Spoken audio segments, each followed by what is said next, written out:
welcome back to Final Fantasy XIV, where we are currently in the Crystarium. Just had a talk with Vereen, and I think now we're going to enter the Crystal Tower to try to have a talk with what remains of Elidibus. You headed into the Umbilicus to consult with Elidibus, right? I'll do some consulting of my own and speak with Lena. Decide how we might best prepare for the final days. So it's farewell for now, but we'll see each other again, I'm certain of it.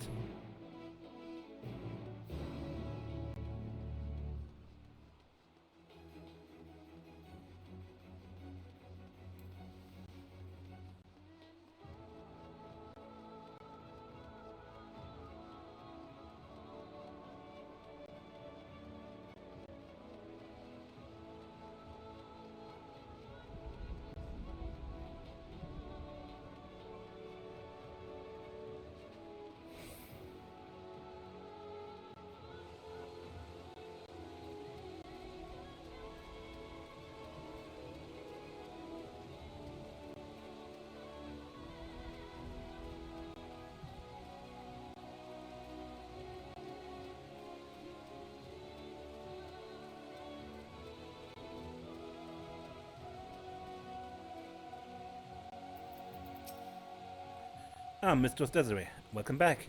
The captain has told me all. Give a word and I will show you to the ocular.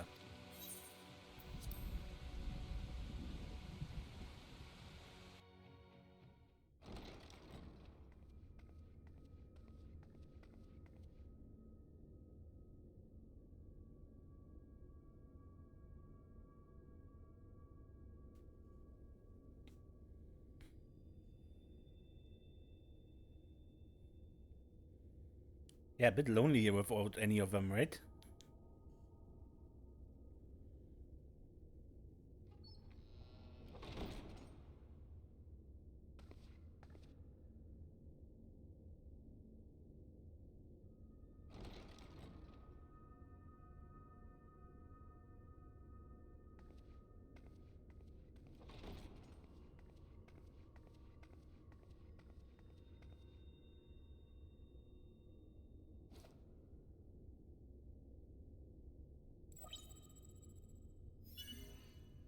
Biometric authentication complete.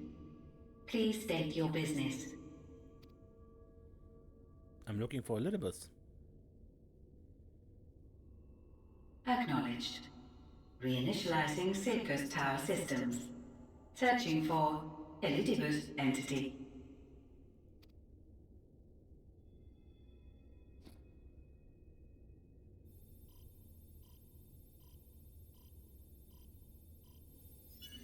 Target located in subterranean core power accumulator.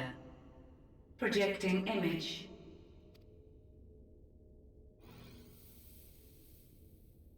My home.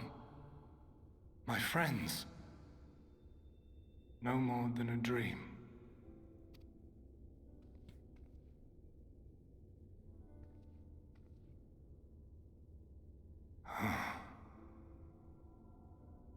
You. Why have you awakened me? I no longer sense those places beyond, or Lord Zodiac. You must explain all.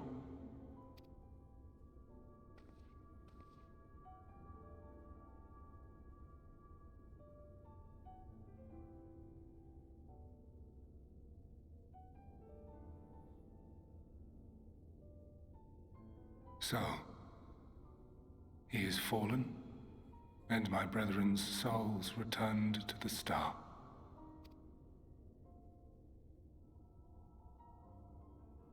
The doom we sacrificed so much to prevent is come again. Old burdens now yours to bear. But if this is Fandaniel's design, then I, as Elidibus, have a duty to fulfill. Your unsolicited act has restored to me some few memories of the convocation. Such knowledge as I have, I will share.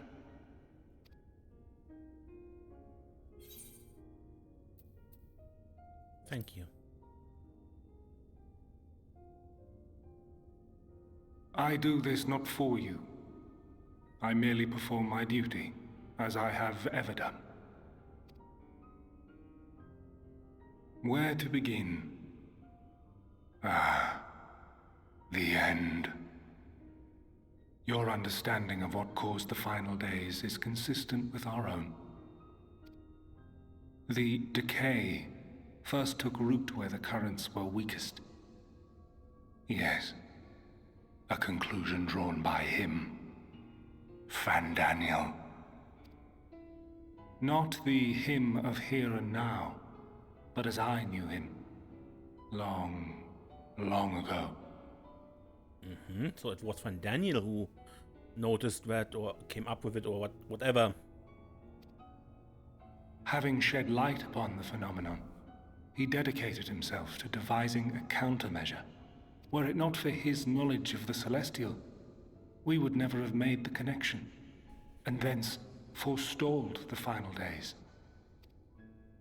And though he inherited that noble soul, how different this last incarnation, so consumed by self-loathing and hate.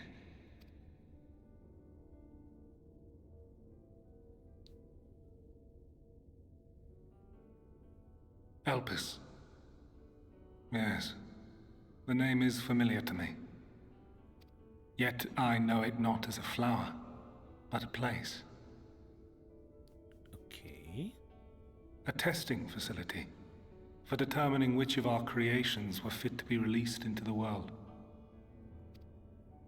Many worked there, and before joining the convocation and assuming the title of Fandaniel, he was their chief.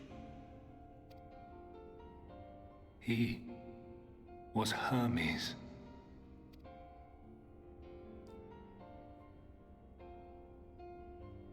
That is all I know.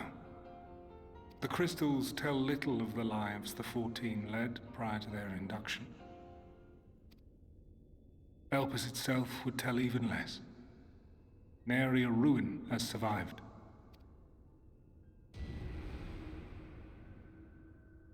Wait. I saw you there. In Elpis. No. I did not. But I did. I did. A lingering trace of impossibility. And a truth that fills my heart.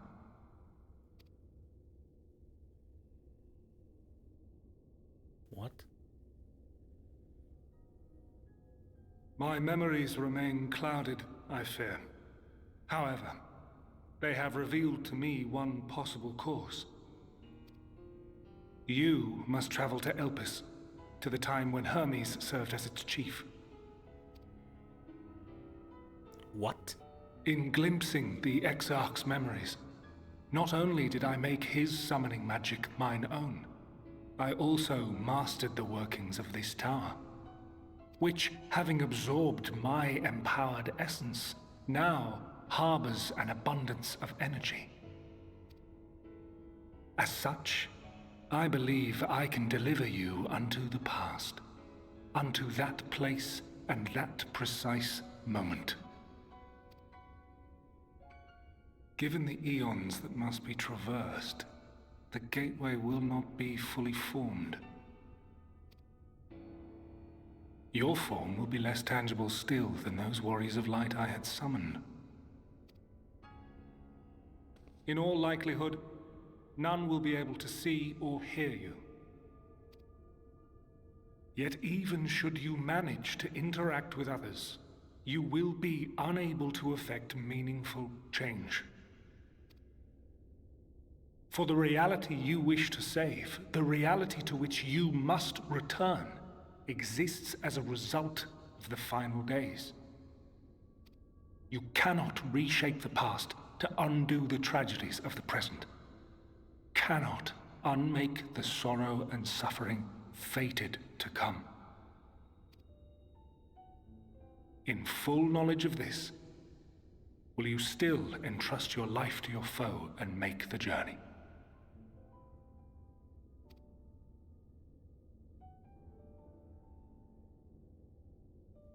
Yes. Very well. I shall cast you unto the river of time. Let this be my final act. You must input the commands. I no longer have the authority. First, you must reconfigure the systems, that the tower's ether may be channeled for the magic.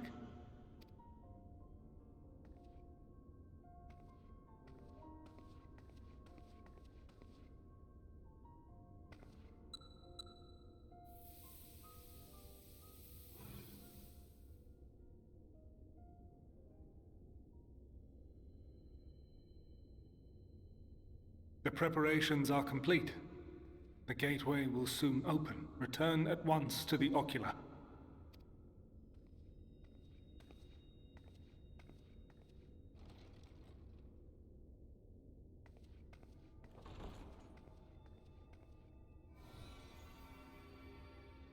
All appears to be in order. The ether flows unimpeded. The magic should consume every last mote of my essence. Why are you surprised? Did I not say that this will be my final act? Lord Zodiac is no more. There is nothing for me here. The ones I love and long to see again are waiting in that promised land, beyond memory and dream.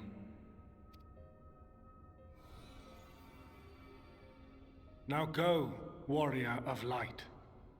Go, and do not look back.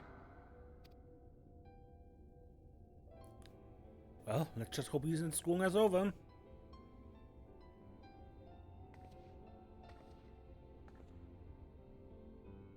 Well, Heidelin, I take my leave of you. Yours is the mantle of the last of us. May you have the joy of it, the burden and the solitude. It falls to you now. You and your champion to save our star.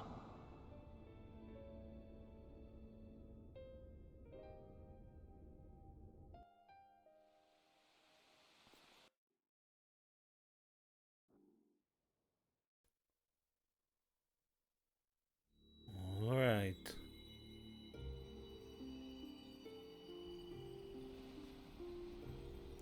We fall.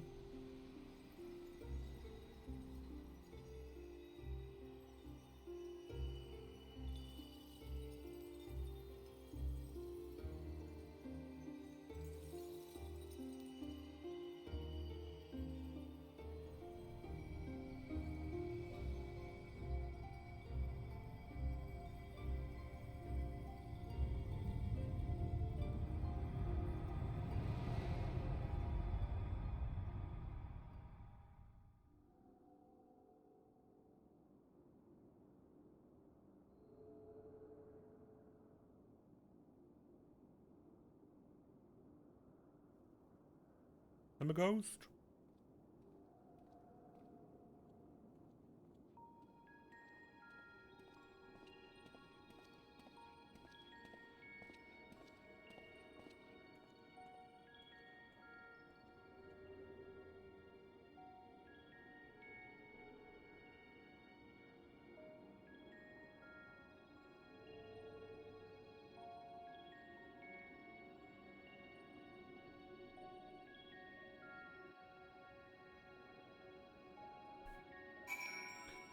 Unable to execute certain actions due to area restriction.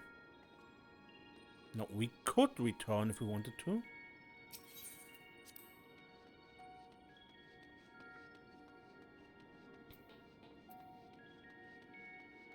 Hello? The man stands dutifully by the Aetherite-like device. A guide to this facility in all likelihood. Hello? Can you hear me? You attempt to get the man's attention, but if he sees or hears you, he gives absolutely no indication.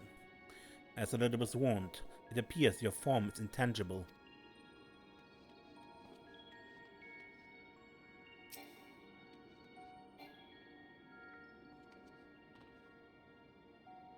The device is reminiscent of an aetherite.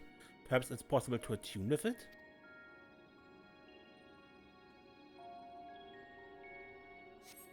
Despite attempting to channel and focus your energies, you fail to attune with the device. You can only assume it operates differently.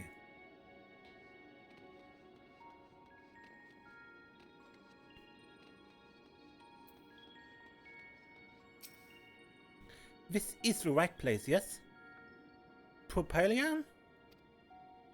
Judging by the woman's words, this facility is called Propylian. Hello? You attempt to gently prod the woman to attract her attention. But feel nothing, and it seems neither did she.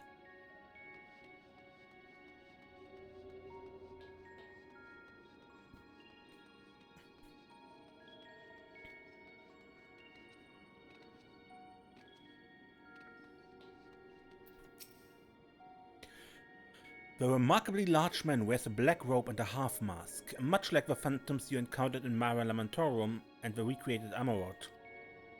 It would seem you have made it to your destination. Can you hear me? You gesticulate wildly and shout all manner of greetings and obscenities, but the man does not so much as glance in your general direction.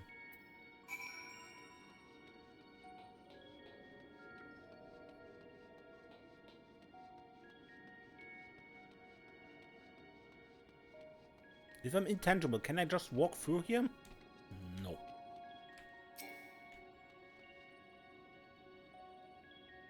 You suspect this door leads outside, but how to open it?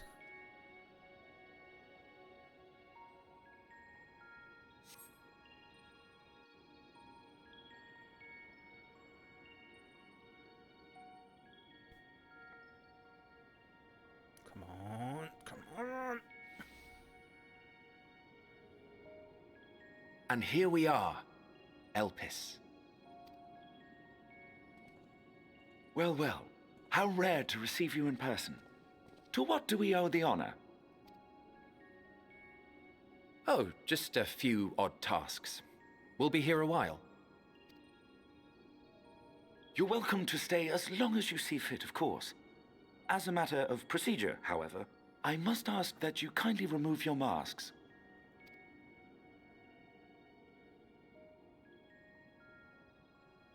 Come now. Is this truly necessary? Surely you can tell who we are. Wait, I know this voice. Who you are, perhaps, but I am far less infamous. Regardless, if we do not follow protocol, 'tis our hosts who would be held accountable.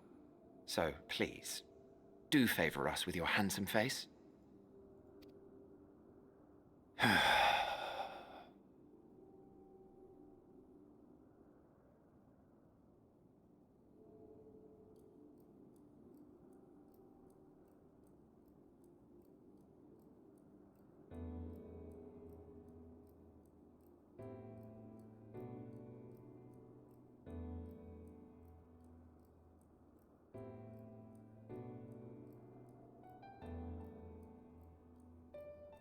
Is he seeing me? Satisfied? I thank you for your cooperation. You are free to go about your business.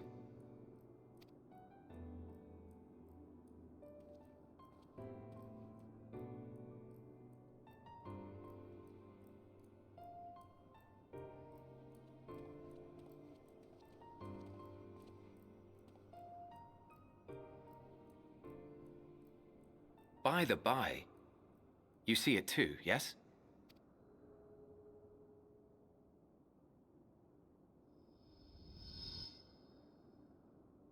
I haven't the foggiest what you're talking about.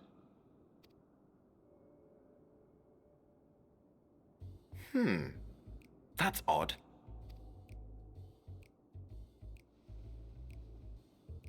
It's right here. A bit thin in the ether, but there's no mistaking it. The color of its soul is almost identical to Azem's. Do you suppose she created it? Rather unusual for a familiar to have a soul, though.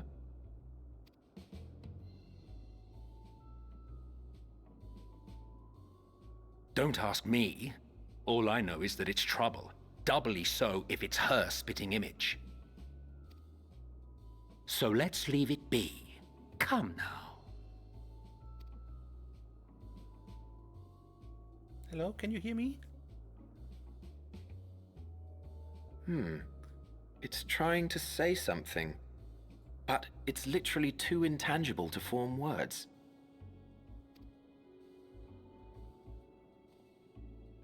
Why don't you give it some ether? Spare a snifter of your bounteous reserves. Who do you take me for? Why, a dear friend, of course.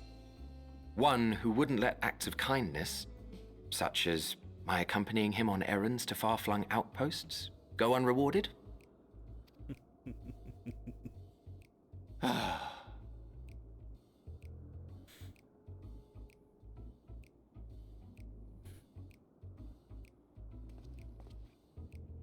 I suggest you close your eyes, or this may be unpleasant.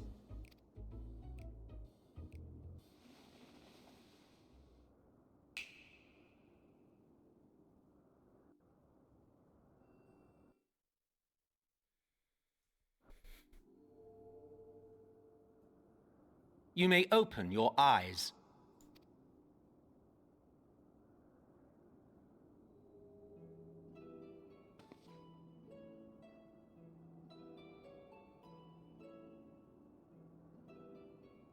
A bit taller than before. Oh, you even adjusted its size. The better to indulge your whim. This way, it will be easier to communicate. How very thoughtful of you. And may I applaud your artful reinforcement. Without further ado then.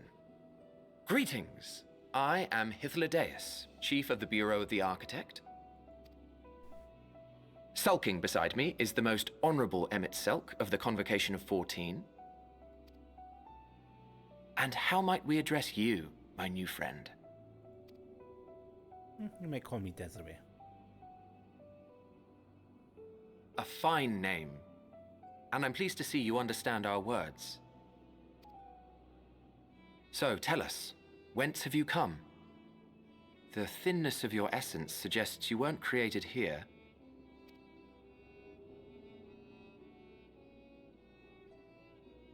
You do not know? Or cannot say? Allow me to ask a different question then. What brings you here?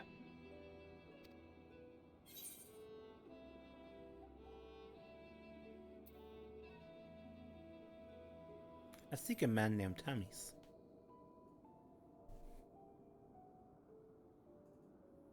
Well now, the same as us.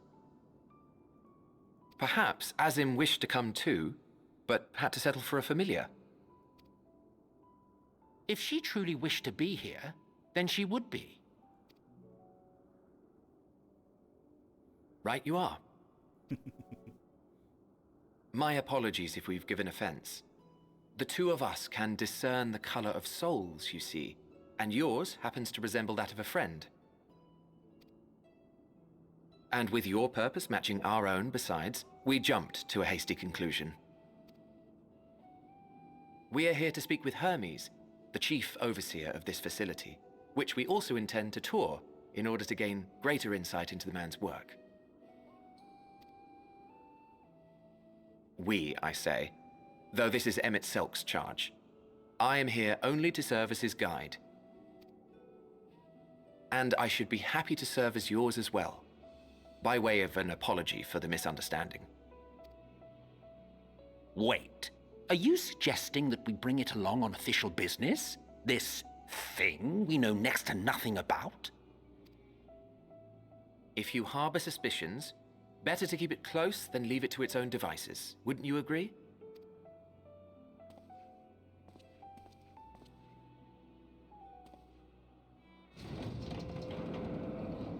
Besides, having a mysterious life form in tow is the norm rather than the exception here. Okay.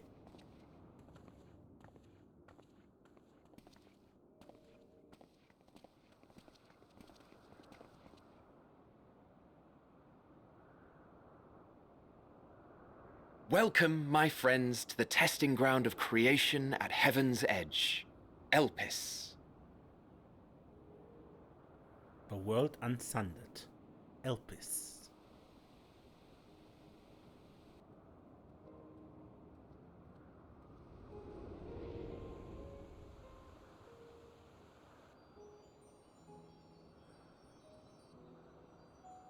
This presence.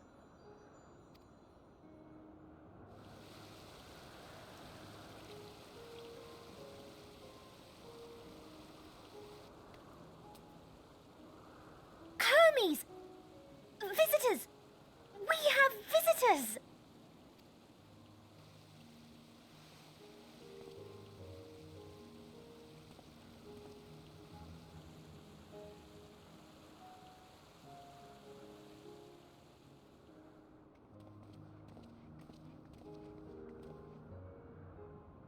What secrets are you hiding, I wonder?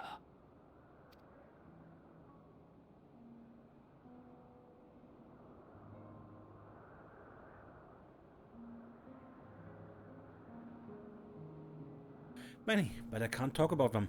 That's why they're secret. In case you didn't know, it's rude to stare. Stop. This is hardly my first time here, but the scenery never fails to take my breath away. Why, it feels as if we could reach out and touch the heavens. Now then, to begin our guided tour. Perhaps you already know these things, but for the sake of thoroughness, I shall start with the basics. Using concepts to give shape to aether, creation magic allows us to bring forth anything we desire, be it inanimate objects or living beings. Anyone may conceive of concepts, but they must all go evaluation at the Bureau of the Architect. As part of that process, living beings in certain arcane entities may be sent here to Elpis for in-depth observation and study. A fascinating facility, isn't it? I dare say you will enjoy touring it with us.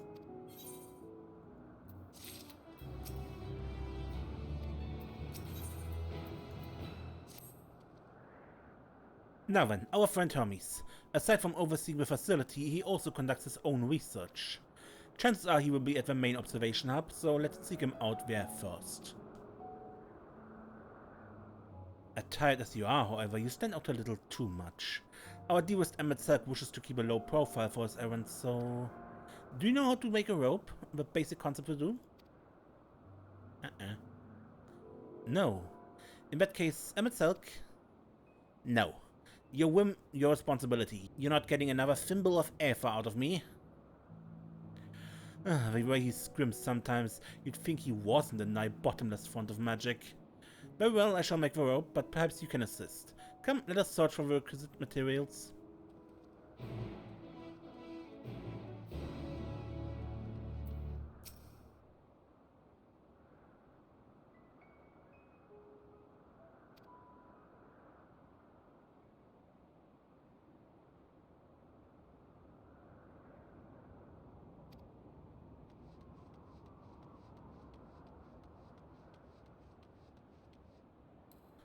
Okay.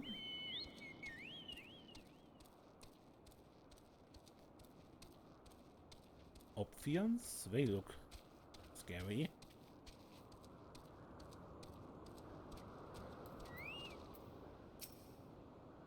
No means no. Just be grateful I'm even willing to wait. Yes, these creatures should suffice.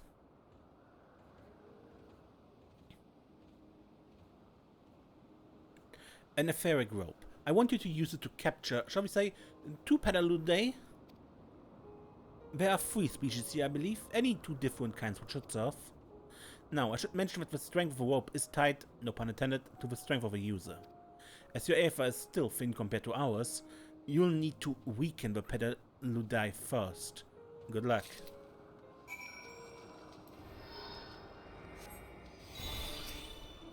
So, hurt but do not kill before.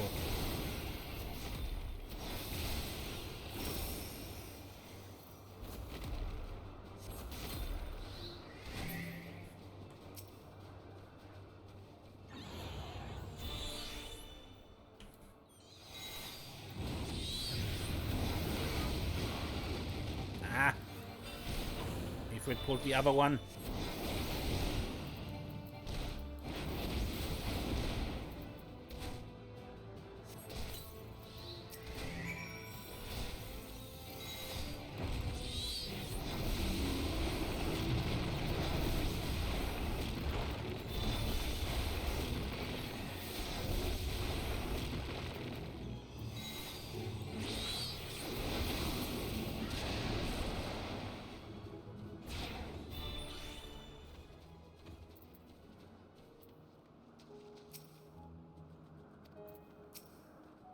You've caught the Pedaludi. Come, come, let us see. Duly weakened and carefully bound, this Pedaludi is destined to become clothing.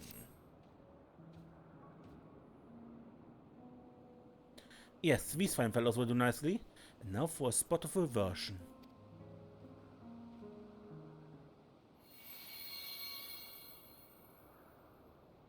There, it's ready.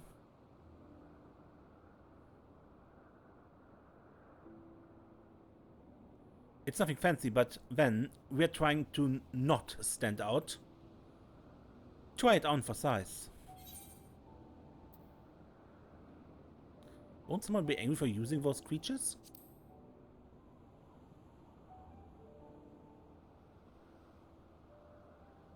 Oh, it's fine. There's no one around to tell us off, and besides, we can always make more Pedaludi. They need only a thin amount of Aether. It may take some time to get the form and composition right, but anyone familiar with the concept should be able to manage. Well and good to disguise and educated, but it won't fool anyone who can see worth a damn. Fair point, but at the very least, it should spare you unwanted attention from casual observers.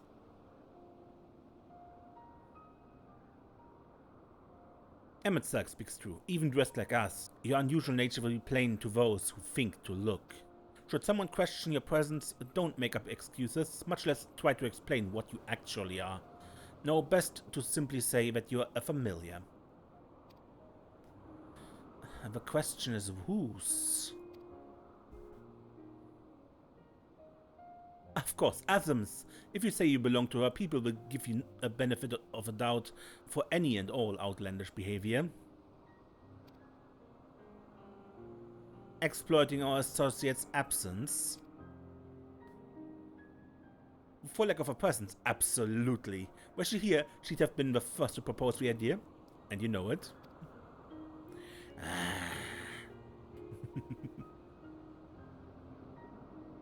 With that, your story is settled. Let us continue with our errand. With that, we get ropes, like Vlodeos wears.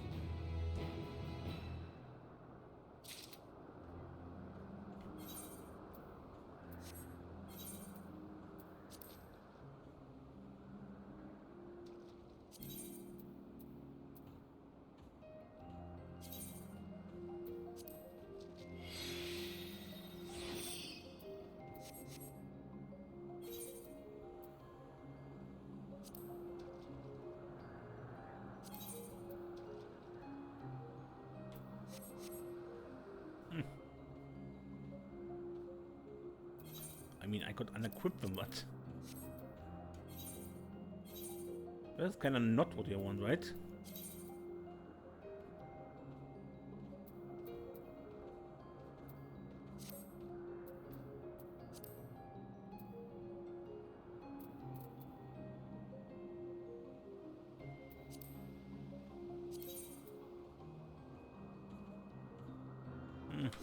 Na gut. Fine enough. As dubious as it is, passing you off as Asum's familiar is probably the best approach. Should she take offense that others so readily believe her recklessness is to blame, she is welcome to mend her ways. Pass as a child in your original size? I think not. Augmented or no, your Alpha is still far too thin to be considered normal. Okay, but I end this episode here, and next time we go looking deeper into Elpis together with MSQ and Typhlodeus.